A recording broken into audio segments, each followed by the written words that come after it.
Good morning and welcome to today's Sports Brief. I'm Gerhard Mathangani. The top-ranked Alabama Crimson Tide are gearing up for their matchup this weekend against Kentucky. Now, by the time Alabama hits the field, it will have been 3 weeks since their last contest. Tide head coach Nick Saban detailed some of the things his team will need to do in order to get ready for the Kentucky Wildcats. Players have to get themselves psychologically back into the rhythm of playing games. You know, we tried to keep the rhythm of how we practice, each day last week. That's why we practiced on Saturday, didn't practice on Friday, had a regular work week this week, so that everybody can get back into game mode, playing games. It's been almost 3 weeks. Will be 3 weeks by game time. Practice has been good. The focus in practice has been good. Players' preparation has been good. But I think they realize this is going to be a little different kind of game. Meanwhile, Troy also returns to action this week after an unscheduled open date. The Trojans' matchup with number 15 Coastal Carolina was postponed at the last minute, but they're back on track this week for another home game.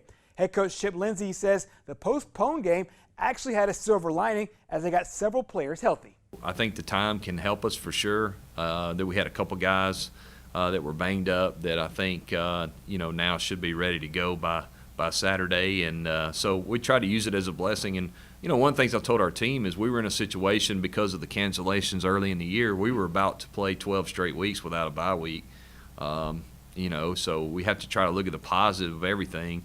With COVID, you like to be able to reschedule, but there's no guarantee. So you never want to lose games. We're committed to playing 12 and our administration, but once that game was decided, then we try to take advantage of it, get extra treatment, extra time in rehab, extra weight room, and really just trying to let our team catch their breath a little bit. The Trojans are in a unique situation this Saturday as they face Middle Tennessee again.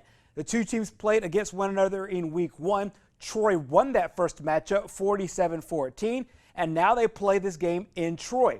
The game marks the rare occurrence of playing the same team twice in the regular season.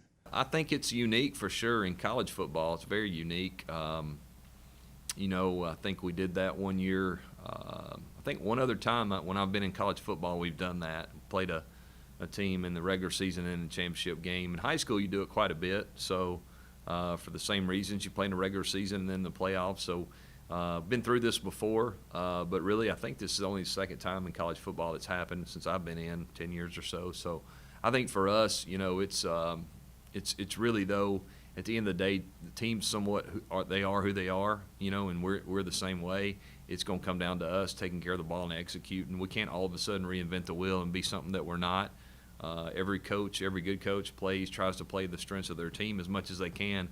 Of course, when you throw COVID-19 in, that throws a whole nother wrinkle in sometimes. But at the same time, I think it's two teams that are improved as the year's gone, and it's still going to be a dogfight. We anticipate that. We understand that. And we know they're going to come in highly motivated, so we got to be ready to go.